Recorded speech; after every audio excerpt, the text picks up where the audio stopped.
அக்னி பிழம்பா அருணாச்சலேஸ்வரராக உலக மக்களுக்கு காட்சி தர அருணாச்சலேஸ்வரர் கோயிலில் அர்த்தநாரீஸ்வரராக பார்வதி தேவிக்கு தன்னோட உடம்புல சரிபாதி இடத்த தந்த மலைக்கு தாங்க இன்றைக்கி நாம் போக போகிறோம்.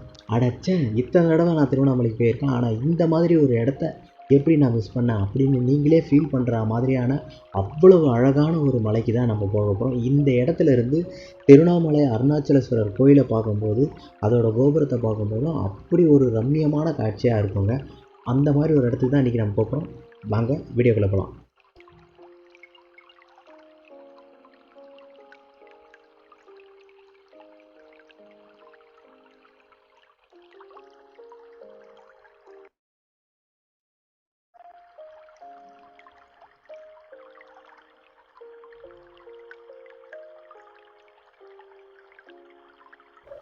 திருவண்ணாமலை பஸ் ஸ்டாண்டில் இருந்து அருணாச்சலேஸ்வரர் கோயிலுக்கு போகிற வழியில் பார்த்திங்கன்னா இரட்டை காளியம்மன் கோயில் வரும். அதை தாண்டி அடுத்ததாக வலது பக்கம் வர ரோட்டில் உள்ளே போனீங்கன்னாவே பவழக்குன்று அப்படின்னு ஒரு ஆர்ச் வருங்க. அந்த ஆர்ச்சுக்குள்ளே நீங்கள் போனீங்கன்னா கொஞ்சம் தூரத்துலேயே படிக்கட்டுகள் ஏற ஆரம்பிக்கும். அங்கே ஒரு 60-70 படிக்கட்டை தாண்டி மேலே போனீங்கன்னா இது மாதிரி ஒரு சுனை வருங்க.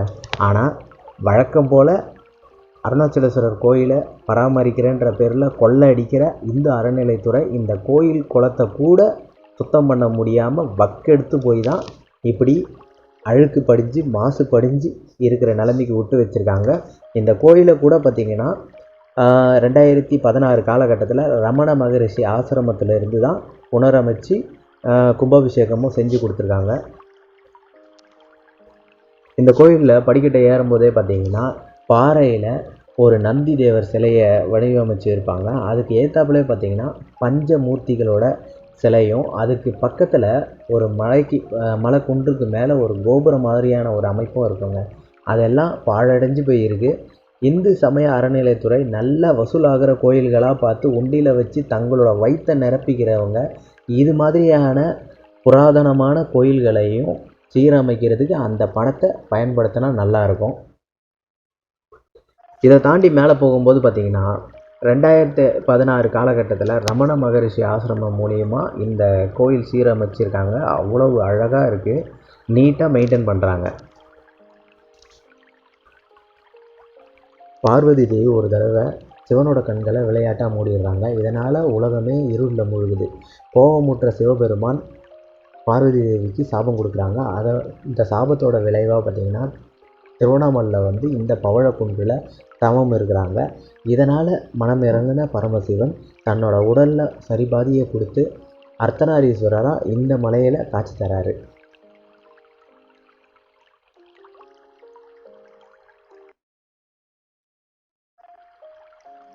இந்த மலையில் ரமண மகரிஷி, கௌதம முனிவர், இன்னும் பல முனிவர்களும் சித்தர்களும் தவம் இருந்து தங்களோட தவ பலனை பெருக்கிக்கிட்டதாக கோயில் தலவரலாறு சொல்லுது. அதே மாதிரி பார்த்திங்கன்னா அருணாச்சலேஸ்வரர் கோயிலுக்கு ஈடான புராதன வரலாறும் சிறப்பு தன்மையும் கொண்டது இந்த கோயில்.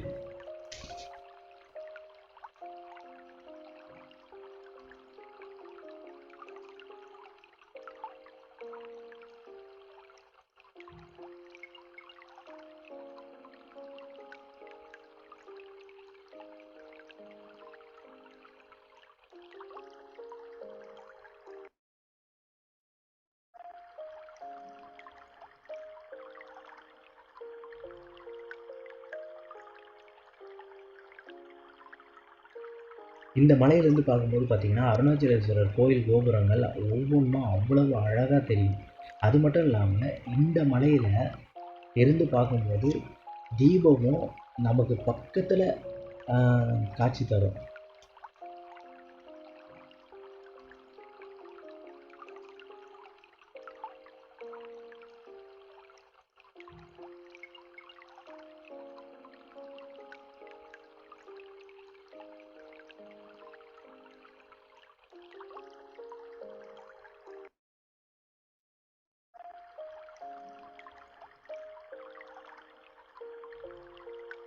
புராதன தொன்மை வாய்ந்த இந்த மலையில் இன்றைய காலகட்டத்திலையும் சித்தர்கள் சூட்சும ரூபமாக வாழ்ந்துக்கிட்டு இருக்கிறதா தல வரலாறு சொல்லுது.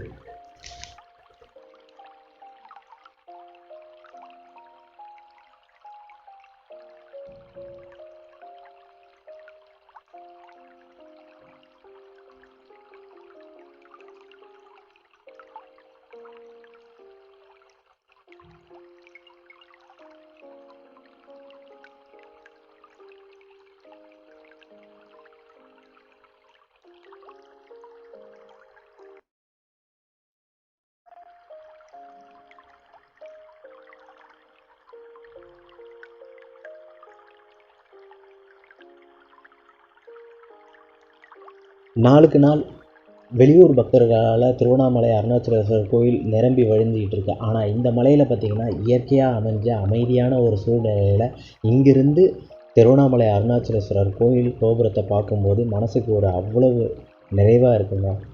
ஓகே மக்களே, இதே மாதிரி நல்ல ஒரு வீடியோவோட மறுபடியும் உங்களை சந்திக்கிறேன். ஆன்மீகமும் அரசியலும் சம்பந்தமான வீடியோக்களை பார்க்க எங்களை பின்தொடருங்க. நன்றி, வணக்கம்.